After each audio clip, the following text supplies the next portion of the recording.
He walked away saying he could not do this anymore. 5 minutes later, Emily was crying at a deserted bus stop. The sky above her was fading from orange into a tired gray, the kind of evening that made everything feel heavier than it already was. The bench under her felt hard and cold, and the metal pressed through her coat into her back, while she tried to breathe through the tight ache in her chest. Her phone lay in her hand, the screen lighting up her fingers with a pale glow. A half-written message stared back at her. "I am sorry. Can we try again?" Her thumb hovered over the send button, but her hand shook and she let the phone fall down into her lap. If she sent it, she was afraid he would ignore it. If she did not send it, she was afraid she had given up. Both choices hurt in a way that left her frozen. A bus pulled up in front of her with a low hissing sound. The doors opened, and light spilled onto the road, bright for a moment and then dull again. Emily did not move. The driver glanced at her, saw her red eyes and the way her shoulders shook, then looked away with quiet understanding and closed the doors. Only one passenger got off. An old man stepped down carefully to the pavement, holding a simple grocery bag close to his chest. His steps were slow but steady, like someone who had walked many roads and no longer needed to rush. His jacket was worn at the sleeves, his hair thin and silver, and his face carried the soft, tired lines of someone who had seen a lot and judged very little. He started to walk past the bench, then paused when he felt the weight of her sadness. He did not stare, he just noticed. The way her hands gripped the edge of the seat, the way she pulled in small breaths like each one hurt. He turned and came back, choosing the far end of the bench, leaving enough space for her to feel safe, but close enough that she did not feel completely alone. For a while, they just sat there, with the road whispering in front of them. Cars moved in the distance. A dog barked somewhere in a nearby yard. A streetlight flickered once, and then steadied into a soft, pale glow. Emily wiped her cheeks with the back of her hand, but fresh tears kept slipping out, tracing the same path down her face until her skin felt raw. Her voice came out before she even decided to speak. It sounded small and cracked. "I tried so hard," she whispered, more to the cold air than to the man beside her. "I said everything they say you are supposed to say. I explained my feelings. I stayed calm. I asked for what I needed, and somehow I still lost him." The words spilled out like something that had been building all day, pressing against her ribs. The old man listened without interrupting, his eyes resting on the empty road ahead. When he finally spoke, his voice was low and steady, carrying a quiet kind of authority that did not need to raise itself. "Listen, kid. Your negotiation failed long before you even opened your mouth." His tone was not harsh, not mocking, more like someone stating a simple fact he had learned the hard way. Emily turned her head slowly, frowning through her tears. She did not argue. She was too tired for that. Instead, she let out a shaky breath and said, "I do not understand what you mean." In her mind, she saw herself at the kitchen table earlier that day, sitting across from her husband. She had written notes, points she wanted to say, things she had heard in podcasts, words like boundaries and emotional support and effort. She thought she was doing it right. The old man shifted his grocery bag onto the ground between his shoes, lacing his fingers together over his knees. "The world changed the rules on you, kid," he said. "They told you to say everything, to ask for everything, to negotiate everything. They forgot to teach him how to hear all that without feeling like he was failing at being a man. And no one taught you how heavy your words can sound to someone who already feels like he is not enough." Emily stared at her hands, at the faint red marks on her fingers from how hard she had been gripping her phone. She remembered the look on her husband's face when she had gone through her list, the way his eyes slipped away from hers, the way his shoulders sank a little lower with each sentence. She had read that as indifference. Now it replayed in her mind as something else, something closer to shame. "I was just trying to fix things," she said quietly. "Everyone says communication is the key, so I finally told him everything, what hurts, what I need, what I cannot live with anymore." She swallowed, and her throat felt dry. I thought if I did everything right, if I stayed calm and reasonable, he would meet me halfway. Instead, he just said he could not do this anymore and walked out. The old man nodded slowly, as if none of this surprised him. You talked like you were in a meeting, he said. But your marriage is not a contract, kid. It is two beating hearts trying not to break under all the pressure this world throws on them. He looked at the streetlight, its circle of light cutting a gentle shape on the pavement. When he heard you list all those needs and conditions, he did not hear love. He heard one more place where he was not measuring up. Emily felt her stomach sink as those words landed. No one had said it to her like that. She remembered the way her husband had said, "I am trying," over and over, like a broken record, and how she had replied, "You are not trying hard enough." Without thinking about how that sounded beyond the logic of her frustration, she pressed her lips together, and another tear rolled down, warm against the cold air. "I never wanted him to feel like that," she whispered. "I just wanted us to work again. I wanted him to see me, to understand me. I did not know he felt like I saw him as a failure." The more she spoke, the more the anger that had lived inside her all day began to dissolve into something else, something closer to grief. The old man let her words hang there for a moment before he answered. "Listen, kid. This is what no one tells you," he said. "The culture you live in teaches you to protect yourself, to have standards, to never settle. It sounds strong, but it quietly turns every conversation into a negotiation and every problem into a scoreboard." He glanced at her with tired, kind eyes. Two people who love each other start talking like opponents instead of teammates. And they do not even notice when the shift happens. Emily breathed in slowly, her chest still tight, but the fog in her mind beginning to thin. She thought of the early days, when none of this language existed between them, when they were just two people staying up too late, sharing fries out of the same box, laughing at nothing, feeling safe without needing to defend themselves. Somewhere along the way, she had started to walk into every serious conversation braced for a fight, and so had he. She wiped her face again and looked down the road, watching another car pass, its lights painting moving shadows across the sidewalk. The night did not feel any warmer, but it felt less empty. The old man had not fixed anything. Her marriage was still in pieces, but for the first time since the argument, she did not feel like she was the only one who was broken. The story, she realized, was bigger than just her and him. The streetlight above them buzzed softly as the night settled deeper around the quiet bus stop. Emily sat with her hands clasped together, her fingers twisting in a slow, nervous motion she was not even aware of. Her thoughts felt scattered, pieces of the argument flashing in and out of her mind, each one carrying its own sting. The old man waited, letting her breathe, giving her space without pulling away. His presence felt steady, like a hand on the back of a chair, something you could lean on without being pushed. Emily drew in a shaky breath and let it out slowly. "I kept telling him what I needed," she said. "I thought that was the right thing to do. I told him I felt alone. I told him I needed more effort, more communication, more connection." She shook her head, the frustration still fresh. "I thought if I said it clearly, he would understand. Instead, he just looked down and kept saying he was trying. Then he got quiet. That quiet made me feel like I was losing him." The old man looked at her with calm, steady eyes. "Listen, kid, when a man goes quiet in a moment like that, it is not because he stopped caring. It is because he feels like he is fighting a losing battle." His voice carried a gentle truth, not heavy, not dramatic.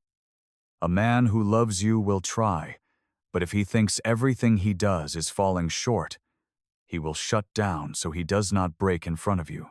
Silence becomes a shield when words feel dangerous. Emily let those words sink in. She remembered the exact second her husband lowered his head, the way he rubbed his hands together, the way his voice softened. She had thought he was distancing himself. Now it struck her that maybe he was trying to hold himself together. A warmth and ache mixed in her chest. "I did not know," she whispered. "I just wanted us to talk like adults.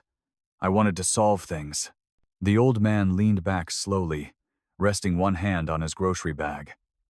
Talking is good, he said, but the world tricked your generation into thinking talking alone is enough.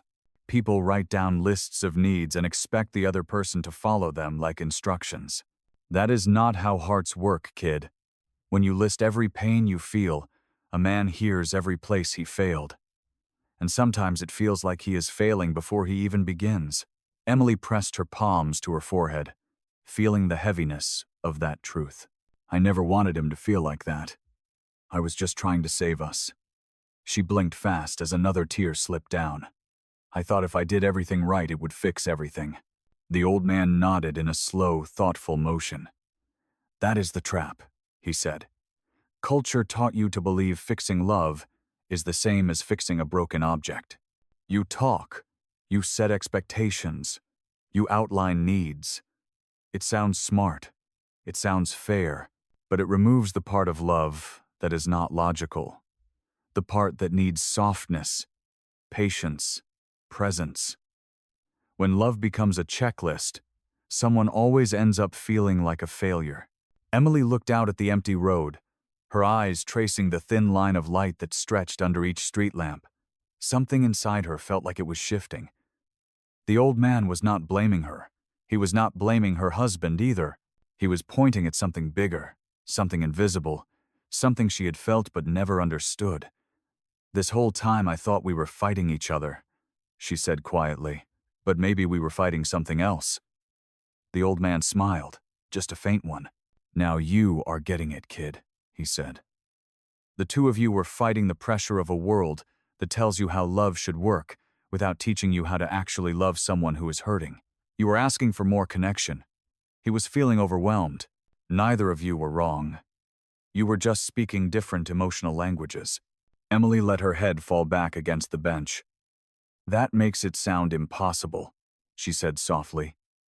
Like we never had a chance. He shook his head. Not impossible, just untrained. People are not taught how to handle emotional weight anymore. You were taught to say everything. He was taught to carry everything. Both lessons break people in different ways. And when you put those lessons in a marriage, the cracks start showing fast. Emily swallowed hard. I thought he was just avoiding the real conversation. Avoiding, no, the old man said. Scared, yes. Men fear failing the woman they love more than anything. When you listed what hurt, he did not hear your pain. He heard his shortcomings. He felt small. And when a man feels small, he either shuts down or gets defensive. He paused and looked at her. He chose quiet because he did not want to hurt you more. Emily closed her eyes and felt the truth settle into her bones. The long conversations she had planned, the careful tone she rehearsed, the sentences she practiced, every part of it had been meant to save them. She had not realized how much weight those words carried. How heavy they must have felt for a man already struggling with his own silent fears. Her breath trembled. So what do I do now? She asked in a small voice. What do you even do when both people are hurting, and both people are trying but neither knows how to speak the same way? Her voice cracked again. I do not want to lose him. The old man looked out into the distance. You start by understanding the silence, he said. You start by realizing that he is not your enemy, and you are not his. The two of you are just standing on different sides of a bridge that no one taught you how to build. If you want to save something real, you have to learn how to walk toward each other without treating love like a negotiation. Emily breathed out, slowly, the sound soft and tired. For the first time today, she felt a small spark of clarity. Something honest, something human, something hopeful. The old man watched the night sky for a moment, his voice calm. Love is not lost in loud arguments, kid. It is lost in quiet misunderstandings. Fix the misunderstanding, and the love will find its way again. Emily looked at him with tired eyes, and for the first time since the fight, she felt her heart steady. Not healed, not fixed, but steady. The beginning of something finally making sense. The breeze picked up as the night grew colder, brushing against the bus stop and carrying the faint smell of rain. Emily pulled her sleeves over her hands, letting the fabric warm her fingers, while her mind replayed everything the old man had said. It felt like someone had finally turned on a light in a room she had been sitting in for years. A slow, honest light that did not blind her but revealed what she had been missing. She looked at the old man, her voice soft. "I do not know if he will come back. I do not even know what to say if he does. I feel like we are standing on opposite sides of the same pain." Her words shook a little as they came out. "I just wish this was not so hard." The old man nodded with a slow, steady motion. "Love is always hard, kid," he said. "The world pretends it is simple because simple sells better. But the truth is different.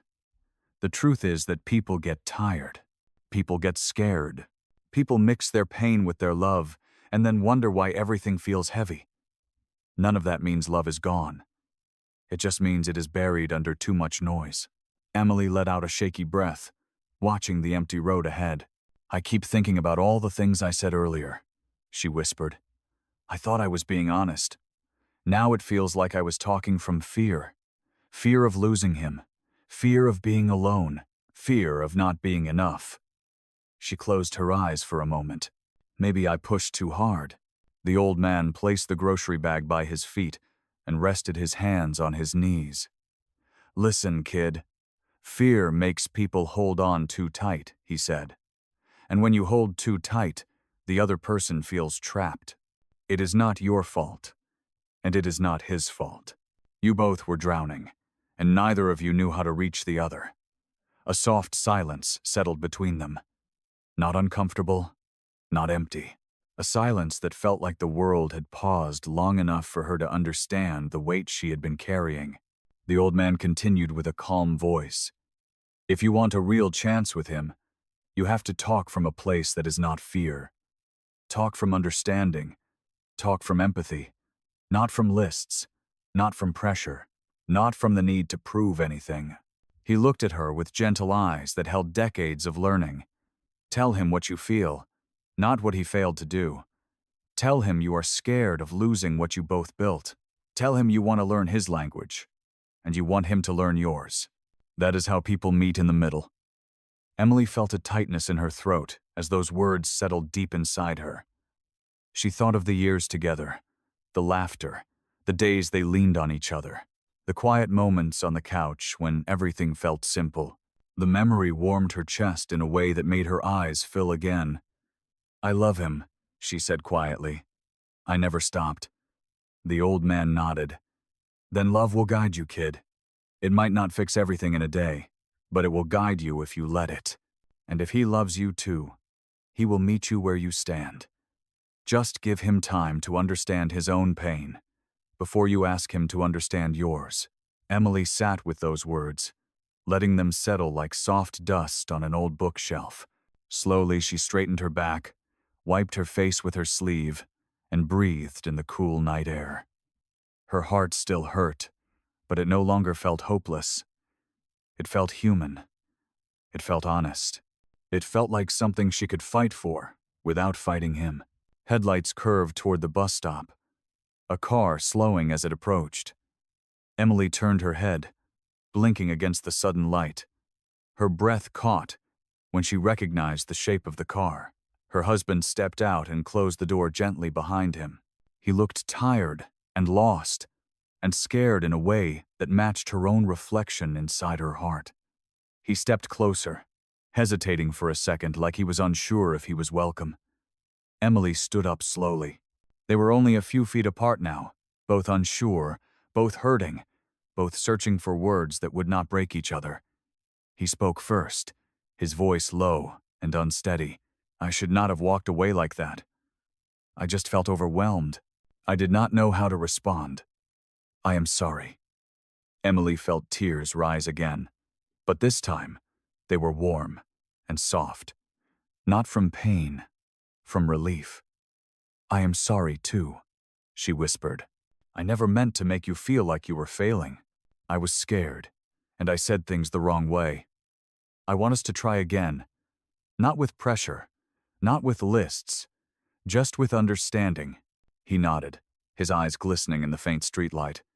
"I want that too," he said. "I want to understand you. I want to do better. I just need you to know I have been trying, even when it does not look like it." Emily stepped closer, her voice trembling but steady enough to bridge the gap between them.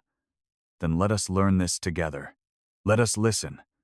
Let us stop treating each other like problems to fix. Let us be on the same side again." He reached out and gently held her hands. That simple touch carried all the things neither of them could say. The old man watched from the bench, a small, quiet smile on his face. He had seen enough to know he did not need to stay any longer. He picked up his grocery bag and stood, giving them a respectful nod as he walked away. He did not say a word. He did not need to. Emily watched him go for a moment, feeling gratitude settle deep inside her chest. She turned back to her husband, and they stood under the streetlight. Two hurt people, choosing to understand instead of fight. The night was still cold. The problems were still real. But for the first time in a long time, they did not feel alone. They would learn each other again, not through negotiation, through connection, through presence, through love that had survived the noise of the world. And sometimes, that was enough to begin again.